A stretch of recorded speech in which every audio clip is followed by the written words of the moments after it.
इस देश में और दिल्ली में जिहादी शक्तियों को कुचलने का संकल्प लेते हैं हम आज यहाँ पर, और ये भी संकल्प लेते हैं कि लाउड स्पीकर अगर बजेगा तो सबका बजेगा, वरना किसी का भी नहीं बजेगा लाउड स्पीकर। भगवा झंडा हाथ में था और राम का नाम था।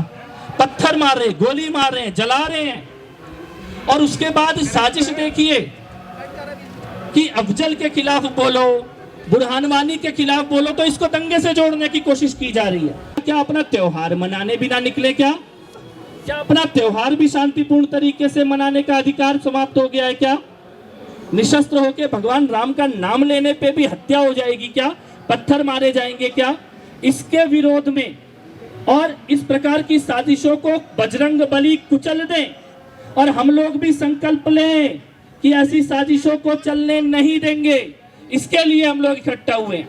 एक बड़ी बात और मैं कहना चाहता हूं, भारत में धर्मनिरपेक्षता के नाम पर आज मुंबई में हनुमान जन्मोत्सव के दिन मंदिर के अंदर, हनुमान जी के मंदिर के अंदर रमजान का इफ्तार का कार्यक्रम किया जा रहा है। मैं ये कहता हूं कि बहुत अच्छी बात है आप अगर करते हैं, हनुमान जी के जन्मोत्सव के दिन आप रमजान का कार्यक्रम मंदिर में करते हैं, बहुत अच्छी बात है, आपको अच्छा लगता है करिए।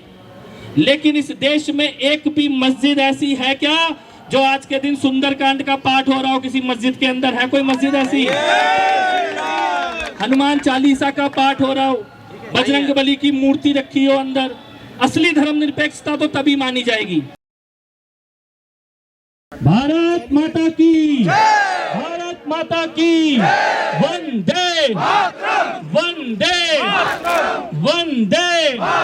बोल सियापति रामचंद्र की, पवन सुत हनुमान की, पवन सुत हनुमान की, पवन सुत हनुमान की। अतुलित बल धामम हेम शैलाभ देहम, धनुजवन कृशानम ज्ञानिनाम अग्रगण्यम, सकल गुण निधानम वानराणाम मधीशम, रघुपति प्रिय भक्तम वात जातम नमामि। आज हनुमान जी का, बजरंग बली का जन्मोत्सव का त्योहार है, और आज हम यहाँ दिल्ली के प्राचीन हनुमान मंदिर में सीपी में इकट्ठा हुए हैं बजरंग बली के जन्मोत्सव में शामिल होने के लिए। भगवान श्री राम, माँ सीता, लक्ष्मण जी और पवन सुत हनुमान जी की आराधना करने के लिए। लेकिन साथ ही साथ आज हम इसलिए भी यहाँ इकट्ठा हुए हैं कि इस वक्त जो दुनिया का और देश का वातावरण है, उसमें एकमात्र रक्षक के तौर पे, आशा के तौर पे, उम्मीद के तौर पे, सहारे के तौर पे जो एक किरण, एक व्यक्ति हम सबके नजरों में हमें दिखाई देता है, पूरा विश्व जिनकी ओर देख रहा है, ऐसे हमारे यशस्वी माननीय प्रधानमंत्री नरेंद्र मोदी जी। आज हम उनकी यश, उनका सुरक्षा, इसके ऊपर बजरंग बली का आशीर्वाद बना रहे, इसके लिए भी हम यहाँ प्रार्थना करने के लिए आए। साथ ही आज के इस वातावरण में, जबकि राम भक्तों के ऊपर पूरे देश में पथराव किए जा रहे हैं, हमले किए जा रहे हैं, एक जमाना था इस प्रकार के पथराव केवल अमरनाथ यात्रा पे होते थे, केवल अमरनाथ यात्रा पे इस प्रकार के पथराव होते थे, और कहीं देश में राम भक्तों पे, पूजा करने वाले लोगों पे, शांतिपूर्ण यात्राओं पे कोई पथराव नहीं होता था। लेकिन आज वो जो जिहादी हमले कश्मीर में करने की कोशिश की जाती थी, वो आज करौली में करने की कोशिश की जा रही है। करौली को कश्मीर बनाने की कोशिश की जा रही है, खरगोन को कश्मीर बनाने की कोशिश की जा रही है। गुजरात के हिम्मतनगर में शांतिपूर्ण तरीके से चल रहे राम भक्तों के ऊपर पथराव। क्यों? हमें यह सोचना होगा क्यों ये लोग इतने बेतहाशा हो रहे हैं। ऐसे हमले कर रहे हैं, ये भी सोचना होगा आज।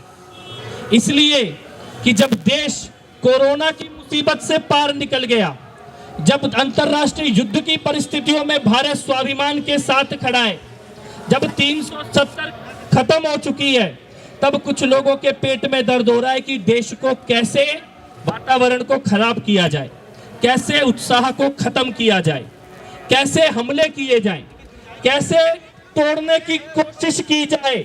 इसके कारण इस प्रकार के हमले किए जा रहे हैं शांतिपूर्ण प्रदर्शन पे। शिवम, खरगोन का शिवम आज भी अस्पताल में है, अपने प्राणों के लिए जूझ रहा है। क्या गलती थी शिवम की? भगवान श्री राम की शोभा यात्रा में निकला था, रामनवमी के दिन निकला था, अपना उत्सव मना, निशस्त्र, भगवा झंडा हाथ में था और राम का नाम था। पत्थर मार रहे, गोली मार रहे हैं, जला रहे हैं। और उसके बाद साजिश देखिए कि अफजल के खिलाफ बोलो, बुरहान वानी के खिलाफ बोलो, तो इसको दंगे से जोड़ने की कोशिश की जा रही है। आज ऐसी विकट परिस्थितियों में जब देश के अंदर पीएफआई के द्वारा जिहादी शक्तियां तोड़ने की कोशिश कर रही हैं, दंगों की कोशिश कर रही हैं, हमलों की कोशिश कर रही हैं। मैं झारखंड से आया हूं, अभी 15 दिन पहले रुपेश पांडे, वो भी दुर्गा शोभा यात्रा में जा रहे थे, उनकी हत्या की गई झारखंड में। तो कहां पे क्या अपना त्योहार मनाने भी ना निकले? क्या अपना त्योहार भी शांतिपूर्ण तरीके से मनाने का अधिकार समाप्त हो गया है? क्या निशस्त्र होकर भगवान राम का नाम लेने पे भी हत्या हो जाएगी? क्या पत्थर मारे जाएंगे? क्या इसके विरोध में और इस प्रकार की साजिशों को बजरंग बली कुचल दें और हम लोग भी संकल्प लें कि ऐसी साजिशों को चलने नहीं देंगे। इसके लिए हम लोग इकट्ठा हुए हैं।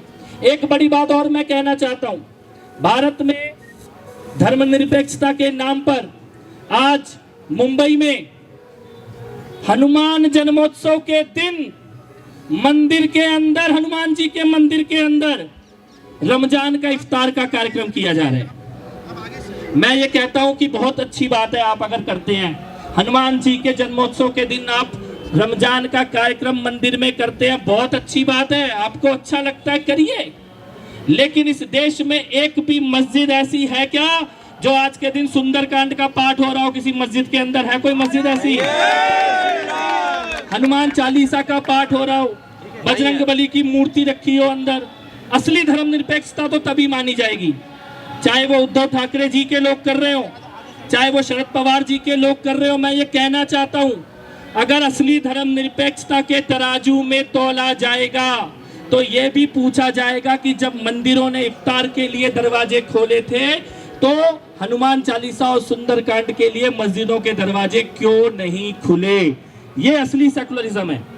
वरना जो आप कर रहे हो वो जिहाद है, फिर वो सेकुलरिज्म नहीं है। तो इस परिस्थितियों में एकमात्र देश को बांध के रखने वाले, अंतरराष्ट्रीय पटल पर देश का स्वाभिमान रखने वाले, युद्ध की और कोरोना की परिस्थितियों से भारत को बाहर निकाल के लेके आने वाले, हमने देखा पाकिस्तान का प्रधानमंत्री इमरान खान जब कुर्सी छोड़ के गया तो क्या रोते हुए बोला कि भारत जैसा देश बनना चाहिए, जिसके सामने अमेरिका और रशिया भी दोनों बराबरी से बात कर रहे हैं, कोई नीचे आंख दिखा के नहीं देख सकता। ये अपनी कुर्सी छोड़ते हुए इमरान खान बोल के गया।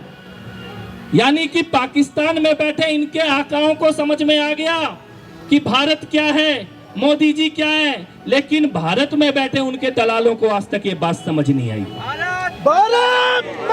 इसलिए आइए हम हनुमान चालीसा का पाठ भी करें। और ये भी हमारे आज दिल्ली के जो प्रदेश के अध्यक्ष हैं रवि गुप्ता जी यहाँ पर हैं, एनसीआर के प्रभारी मोहित त्यागी जी यहाँ पर हैं, हमारे सचिव राजेश गोयल जी यहाँ पर हैं, विनीत जी यहाँ पर हैं, बहुत सारे साथी यहाँ पर हैं, आशुतोष जी यहाँ पर हैं, नितिन जी यहाँ पर हैं। इस देश में और दिल्ली में जिहादी शक्तियों को कुचलने का संकल्प लेते हैं हम आज यहाँ पर।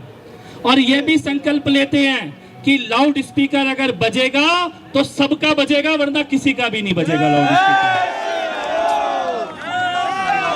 तो इसी के साथ आइए बजरंग बली से एक छोटी सी प्रार्थना और फिर हनुमान चालीसा का पाठ। हे पवन सुत हनुमान जी, आज आपके जन्मोत्सव पर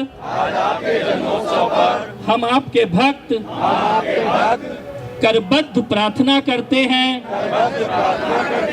कि भारत देश की माँ भारती की हमारी एकता और अखंडता की हमारे धर्म के स्वाभिमान की हमारे यशस्वी प्रधानमंत्री नरेंद्र मोदी जी के स्वास्थ्य की उनके खिलाफ साजिश रच रहे सभी शत्रुओं की साजिशों को विफल करना, हमारे देश की और हमारे प्रधानमंत्री जी की सदैव रक्षा करना। बोल सियापति रामचंद्र की, पवन सुत हनुमान की। तो हनुमान जी के जन्मोत्सव के उपलक्ष्य में हम यहाँ पर सीपी के हनुमान मंदिर में आए हैं और प्रार्थना करने आए हैं बजरंगबली हनुमान जी से कि हमारे देश की रक्षा करें, धर्म की रक्षा करें, राम भक्तों की रक्षा करें और भारत के प्रधानमंत्री नरेंद्र मोदी जी के स्वास्थ्य की भी रक्षा करें और सुरक्षा, क्योंकि देश में और देश के बाहर ऐसे अनेकों शत्रु, संकट, साजिश, छल, प्रपंच, कपट जो ये चाहते हैं कि माँ भारती के शत्रु को कोई ना कोई हानि पहुंचा सके। इसीलिए आज हम सब लोग यहाँ इकट्ठे हुए हैं और यहाँ पर हनुमान जी से प्रार्थना कर रहे हैं मोदी जी के स्वास्थ्य की और सुरक्षा की रक्षा के लिए और देश की रक्षा के लिए। जी जो ये कह रहे थे, जो लोग ये कह रहे थे कि अगर छेड़ोगे तो छोड़ेंगे नहीं पीएफआई वाले, उनको क्या है यहाँ से बयान? देखिए, पीएफआई एक आतंकवादी संगठन है। जो पीएफआई ने वीडियो रिलीज़ किया है आज सुबह, जिसमें वो हिंदुत्व से लड़ने के लिए पैसे मांग रहे हैं, ज़कात का हिस्सा मांग रहे हैं मुसलमानों से, और साथ में उन्होंने वीडियो में भारत के प्रधानमंत्री मोदी जी की फ़ोटो का इस्तेमाल किया है।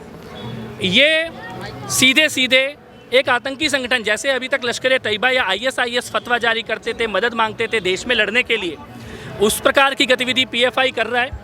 पीएफआई ऑन रिकॉर्ड दिल्ली के दंगों में शामिल रहा है। पीएफआई मैसूर में 12 लोगों की हत्या में पीएफआई का हाथ है। केरल में हिंदुओं की हत्या में पीएफआई का हाथ है।